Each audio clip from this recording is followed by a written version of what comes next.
आप सभी का स्वागत है आपके अपने YouTube channel Kautilya classes Hajipur में। फ्रेंड्स, बिहार करंट अफेयर्स की एक नई सीरीज लेकर आए हैं हम दिसंबर 2023 के, और इसमें हम चर्चा करेंगे दिसंबर 2023 के इस फर्स्ट वीडियो में कि बिहार के कितने करंट अफेयर्स चर्चा में रहे और आने वाले एग्जामिनेशन जो बिहार में होने वाले हैं, जैसे बीपीएससी 70वीं, BPSC teacher, BPSC headmaster, Bihar SI, Bihar police आदि प्रतियोगिता परीक्षाओं में ये काफ़ी महत्वपूर्ण रहेगा आपके लिए। चलिए हम लोग चर्चा करते हैं बिहार करंट अफेयर्स के लिए। देखिए यहाँ पे बिहार करंट अफेयर्स, ये दिसंबर 2023 की फर्स्ट वीडियो रहेगी। बीपीएससी 70वीं, BPSC headmaster, BPSC teacher, Bihar दरोगा, Bihar police, Bihar SSC intermediate level का और सीजीएल दोनों लेवल का, और साथ ही बिहार विशिष्ट शिक्षक सक्षमता परीक्षा तथा बिहार की अन्य सभी परीक्षाएं जो बिहार में होती हैं बिहार के लिए। तो हम लोग शुरू करते हैं दिसंबर महीने के फर्स्ट वीडियो में जो करंट अफेयर्स काफ़ी महत्वपूर्ण होने वाले हैं उस पर हम लोग बात करते हैं। तो चलिए हम लोग शुरू करते हैं। देखिए, उत्तराखंड में आप लोगों ने देखा अभी कि उत्तराखंड में एक सुरंग में जो घटना हुई है, आप सभी ने देखा, पूरे देश ने देखा है। इसको हम लोग बिहार के संदर्भ में देखना है। बिहार में और पूरे देश में इस घटना को लेकर काफ़ी चर्चा रही, क्योंकि काफ़ी महत्वपूर्ण रहा किस तरह से इसमें जो श्रमिक फंसे हुए थे उन्हें निकाला गया। तो बिहार के संदर्भ में हम ये जानना चाहिए कि आखिर इस घटना में ये जो उत्तराखंड के सिलक्यारा स्थित सुरंग से निकाले जो बिहारी श्रमिक हैं उनकी संख्या कितनी है।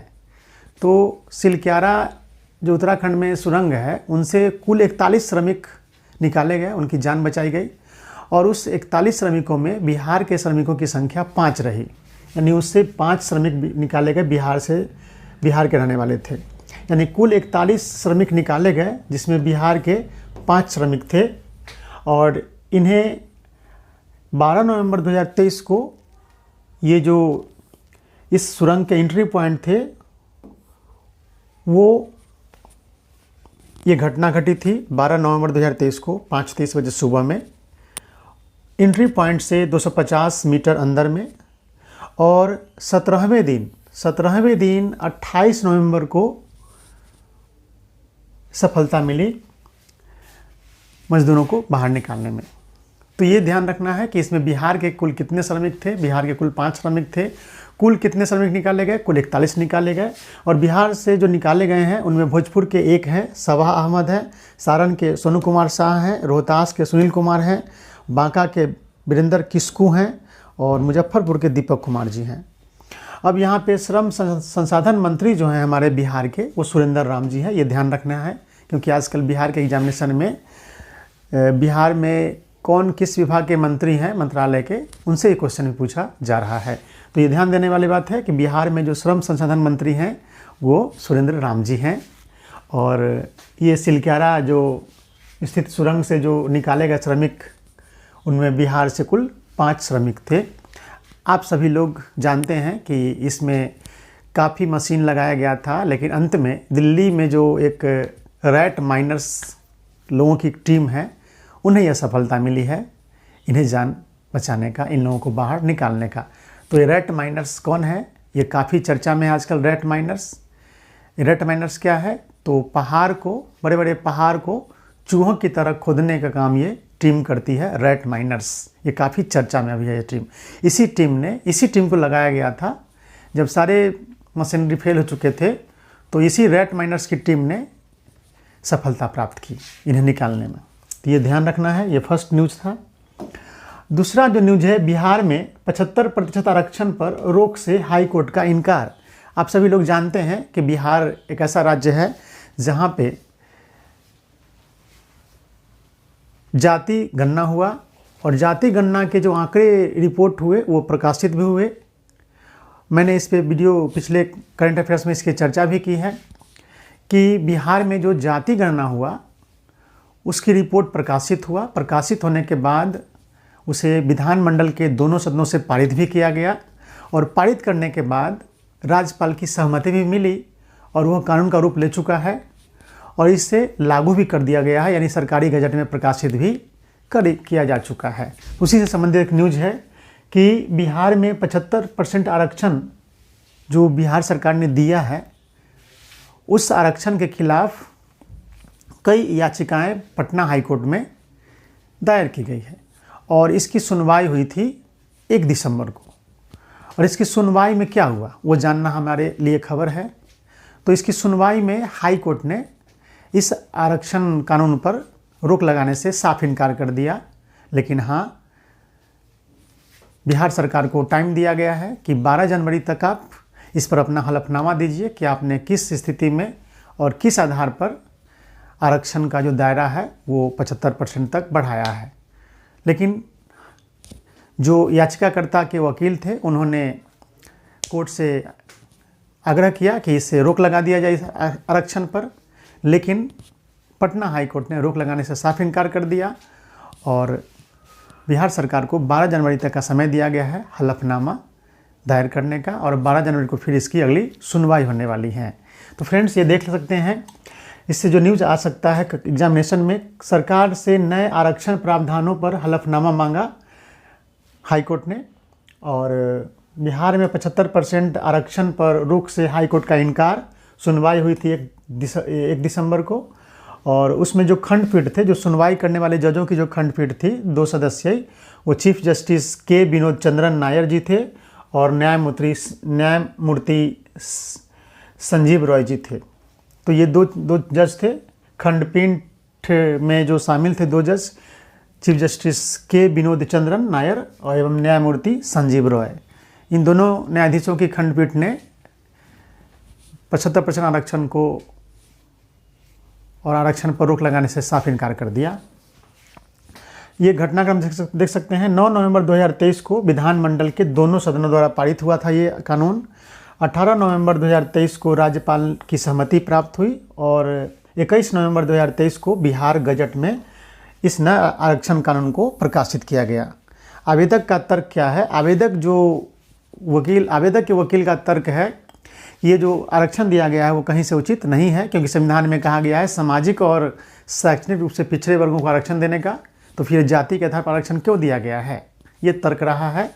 और इसमें ये तर्क दिया गया कि लगभग 63% आबादी आई है जाति गणना में और इनको दिया जा रहा है आरक्षण, ये सही नहीं है, क्योंकि इन्हें आरक्षण सामाजिक और शैक्षणिक आधार पर ही दिया जा सकता था, लेकिन ये सही नहीं है, क्योंकि आप जानते हैं कि आबादी इनकी 63% है और आरक्षण दिया जा रहा है 65% ओबीसी, एससी और एसटी की। तो ये आवेदक के वकील ने तर्क दिया कि ये आरक्षण सही नहीं है, लेकिन हाई कोर्ट ने रोक लगाने से इनकार कर दिया है फिलहाल, लेकिन बिहार सरकार को हलफनामा दायर करने का आदेश दिया है, जो 12 जनवरी को हलफनामा दायर करना है उससे पहले, और इसकी अगली सुनवाई की तारीख रखी गई है 12 जनवरी 2023 को। तो देखते हैं आगे क्या होता है इसमें। चलिए, तो ये समझना है, महाधिवक्ता जो है हमारे पीके शाही जी, उनका तर्क था कि इस तरह से याचिका दायर करके किसी कानून को चुनौती नहीं दी जा सकती है, तो ये ध्यान रखना है। नेक्स्ट करंट अफेयर जो काफ़ी इंपॉर्टेंट है, इंडोनेशिया की टीम जीविका का अध्ययन करने बिहार पहुंची है। बिहार के जीविका योजना की गूंज पूरी दुनिया में पहुंचने लगी है। वर्ष 2018 से प्रारंभ सतत जीविकोपार्जन योजना के अध्ययन के लिए इंडोनेशिया के विभिन्न प्रांतों से प्रतिनिधि बिहार आए हैं। देखिए, जीविका जो बिहार के मुख्यमंत्री की एक बहुत बड़ी पहल है, जीविका एक संगठन, और उसके अंतर्गत सतत जीविकोपार्जन योजना चलाई जा रही है। और इसी सिलसिले में वर्ष 2016 में से बिहार में शराबबंदी लागू है, और जब से शराबबंदी लागू हुआ है तब से शराबबंदी के प्रभाव क्या पड़े, ये जीविका के अंतर्गत चलाई जा रही योजनाओं का क्या लाभ मिला है यहाँ के लोगों को, इन सब की परिस्थितियों को समझने के लिए इंडोनेशिया के कई प्रांतों की टीमें यहाँ पे आई है और इन्होंने बोधगया, गया आदि जगहों पर भ्रमण करके यहाँ के लोगों से जीविका और सतत जीविकोपार्जन योजना से जो लाभ प्राप्त हुए हैं उनकी समीक्षा नहीं कर सकते हैं, मतलब उनकी जांच की है, उनके बारे में जाना है लोगों से कि कैसा योजना है, कैसे लाभ मिला आप लोगों को। और संभावना ये जताई जा रही है कि इंडोनेशिया के कई प्रांतों में वहाँ के जो प्रतिनिधि यहाँ आए हुए थे वो वहाँ लागू करने का मूड बना रहे हैं। यानी यहाँ की जो योजना है, यानी शराबबंदी या सतत जीविकोपार्जन योजना, उन सभी को इंडोनेशिया के कई स्टेट लागू करने पर सहमति जताए हैं। उन्हें यहाँ का जीविका योजना काफ़ी अच्छा लगा है और जीविका योजना के अंतर्गत जो भी लोगों के इनकम बढ़ाने के लिए जो योजनाएं चल रही है वो योजना देख करके इंडोनेशिया के प्रतिनिधि काफ़ी खुश हुए हैं और उन्होंने यहाँ के लोगों को बताया है कि हम जाकर अपने राज्यों में भी ये शराबबंदी लागू करेंगे और इस तरह की योजना लागू करेंगे कि कैसे लोगों की इनकम बढ़े। तो ये चीज़ देख रहे हैं आप यहाँ पे देख सकते हैं कि इंडोनेशिया के विभिन्न प्रांतों से प्रतिनिधि बिहार आए हैं। ग्रामीण विकास मंत्री श्रवण कुमार जी हैं, आप सभी लोग जानते होंगे। और हम इंडोनेशिया से 30 सदस्यीय प्रतिनिधिमंडल आए थे भारत में और वो बिहार आए। 28 नवंबर को पहुंचे थे गया, बोधगया एवं आसपास के क्षेत्रों में भ्रमण किए और वर्ष 2016 में शराबबंदी लागू हुआ है।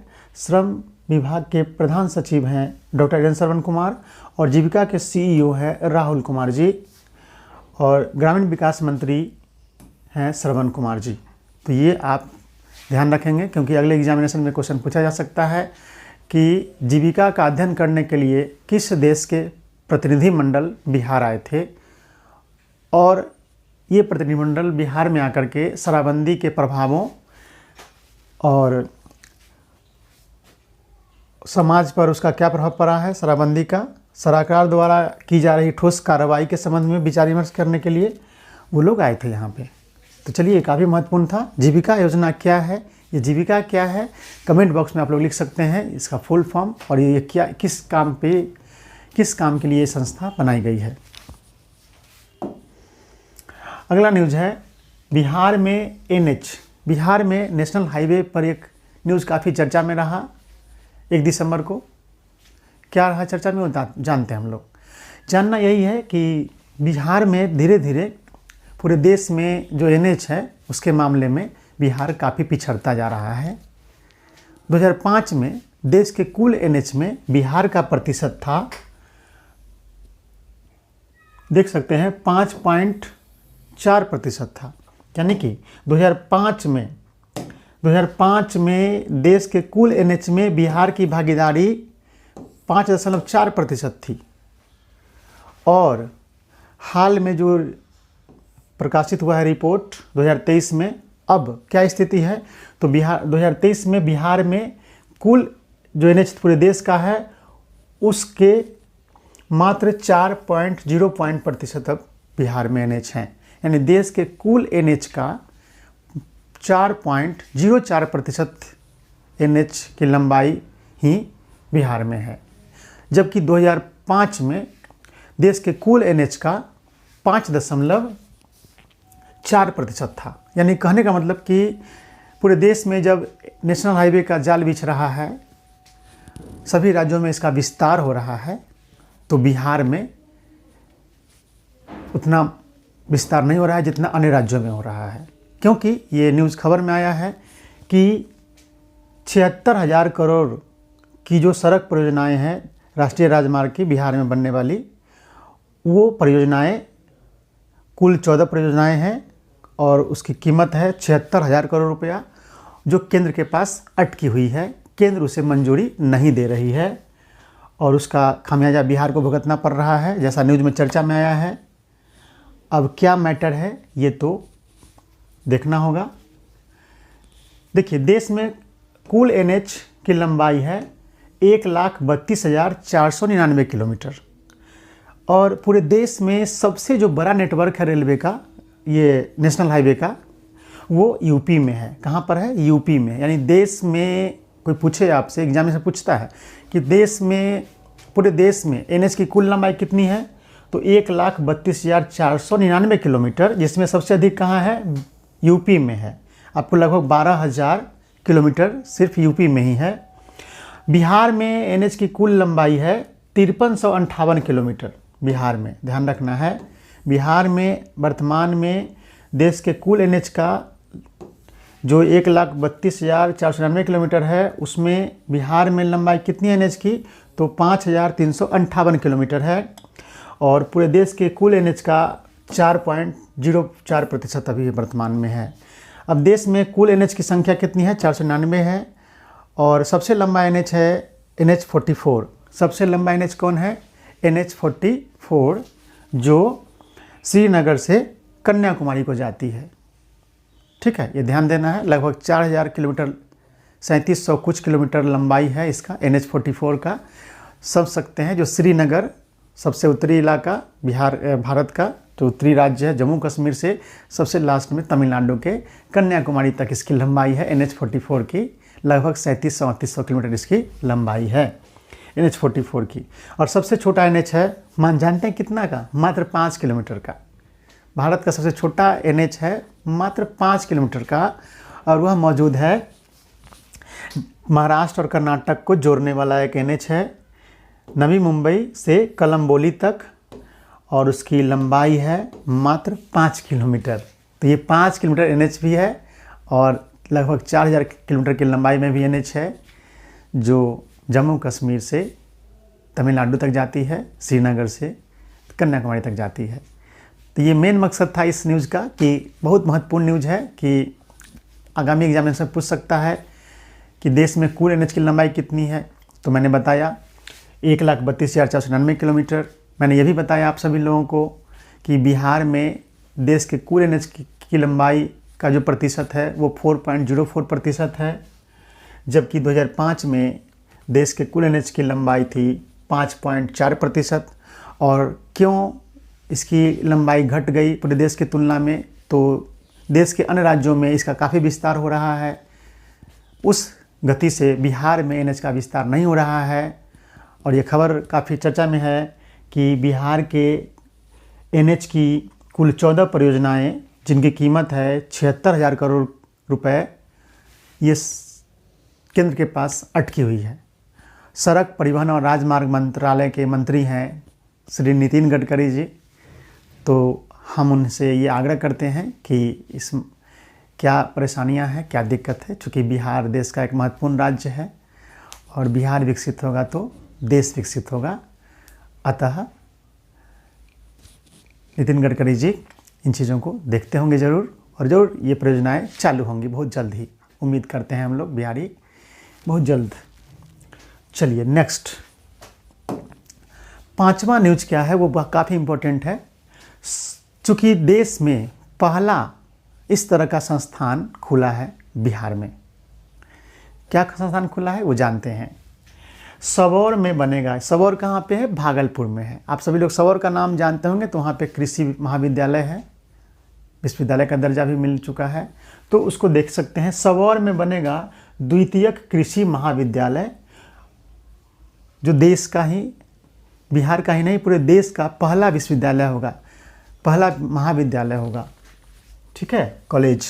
अभी आप लोग सुने होंगे कृषि कॉलेज के बारे में, तो बहुत सुने होंगे एग्रीकल्चर कॉलेज के बारे में, लेकिन अब द्वितीय कृषि कॉलेज खुला है बिहार में, पहला देश का। तो द्वितीय कृषि कॉलेज क्या है वो समझिए।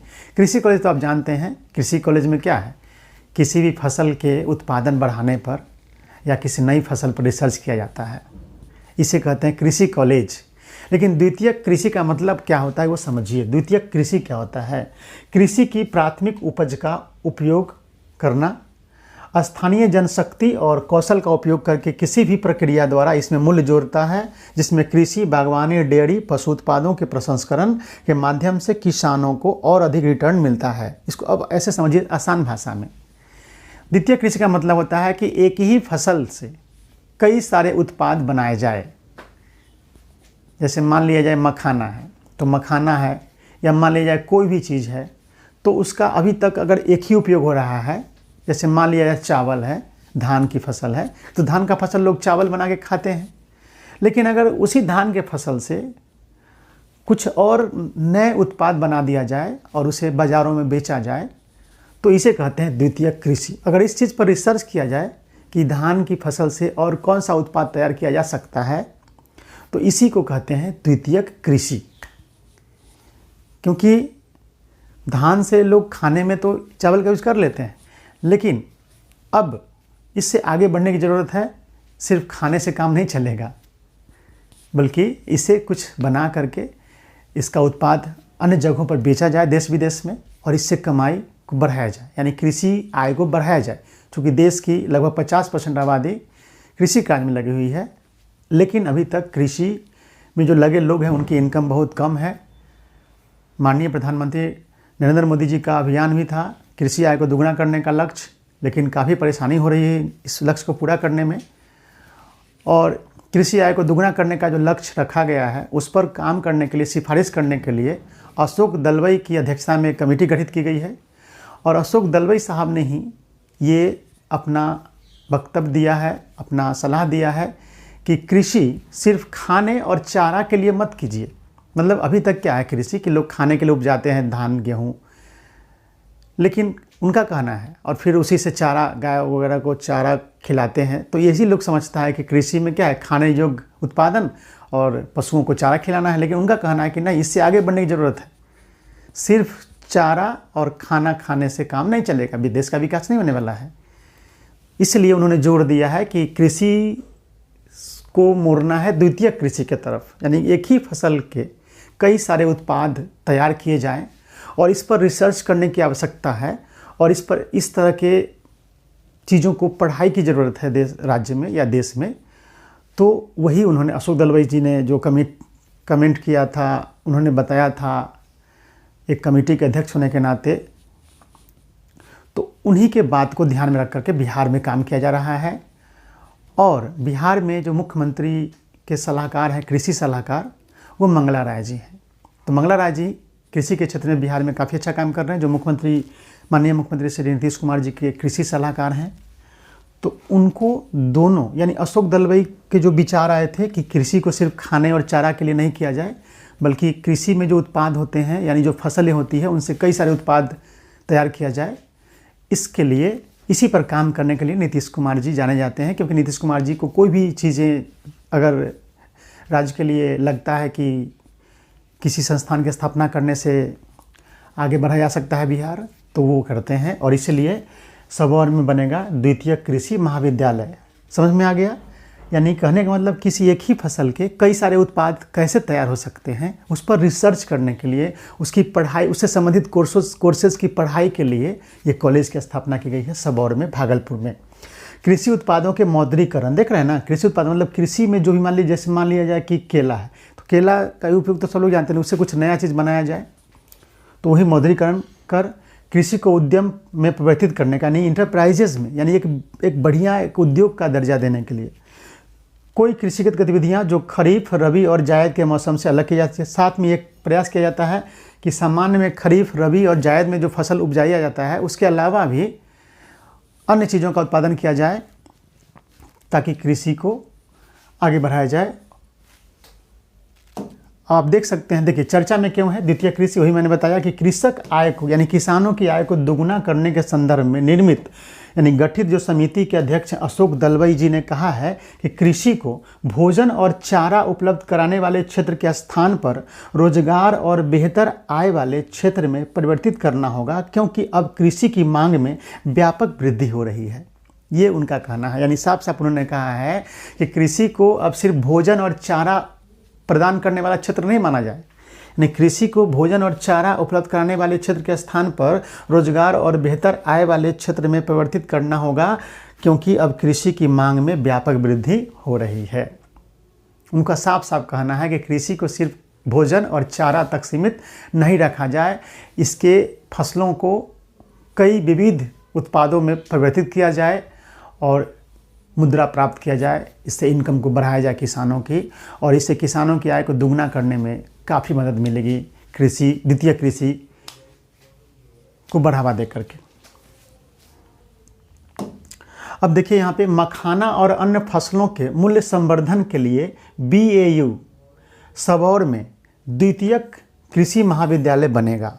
यहाँ एक फसल के अलग अलग, यानी क्या है ये द्वितीय कृषि महाविद्यालय में क्या चीज़ की पढ़ाई होगी, तो यहाँ एक फसल के अलग अलग उत्पाद बनाकर बाजार में लाने पर शोध होगा। मैंने क्या बताया कि कोई भी वस्तु एक फसल से जो कई सारे उत्पाद बनाया जाए, इस पर शोध होगा, ठीक है ना, तो काफ़ी किसानों को लाभ होगा। अभी तक सिर्फ जो परंपरागत चीज़ें हैं, धान, चावल, मखाना, जो भी चीज़ें हैं उत्पाद फसल, उसका एक ही किसी चीज़ में यूज होता है।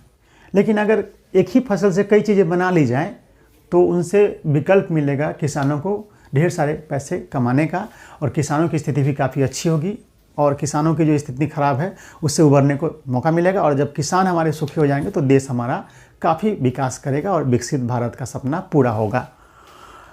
ठीक है, वही बात है। यानी यहाँ पे रिसर्च किस चीज़ का होगा, तो एक फसल के अलग अलग उत्पाद बनाकर बाजार में लाने पर रिसर्च किया जाएगा। नेक्स्ट है, द्वितीय कृषि से संबंधित कई कोर्सों की पढ़ाई इस कॉलेज में की जाएगी। यानी कृषि में कॉलेज जो है उसमें तो पढ़ाई हो रही है कि भाई धान की फसल कैसे तैयार की जाती है, उस पर रिसर्च हो रहा है, धान की किसी नई किस्म की रिसर्च हो रहा है। लेकिन इस द्वितीय कृषि जो नाम है सेकेंडरी एग्रीकल्चर कॉलेज, उसमें पढ़ाई होगी किससे संबंधित है, द्वितीय कृषि से संबंधित कई कोर्सों की पढ़ाई होगी। बिहार ही नहीं, देश में यह इस तरह का पहला कॉलेज होगा। देश में, पूरे देश में इस तरह का यह पहला कॉलेज होगा, सेकेंडरी एग्रीकल्चर कॉलेज। क्योंकि अभी तक कृषि कॉलेज है, मैंने बार बार बता रहा हूँ, कृषि कॉलेज मतलब कि धान की फसल कैसे होगी या किसी चीज़ की फसल कैसे होगी उस पर रिसर्च होता है। लेकिन अब ये रिसर्च होगा इस कॉलेज में कि अब एक ही फसल से कई उत्पाद कैसे तैयार किए जाएँ, तो ये रिसर्च होने वाला है। और मंगला राय जी का नाम मैंने अभी लिया कि मंगला राय कौन है, तो सीएम नीतीश कुमार जी के कृषि सलाहकार हैं मंगला राय जी। तो इस तरीके से हमने आज के करंट अफेयर्स में कुल 5 टॉपिक की चर्चा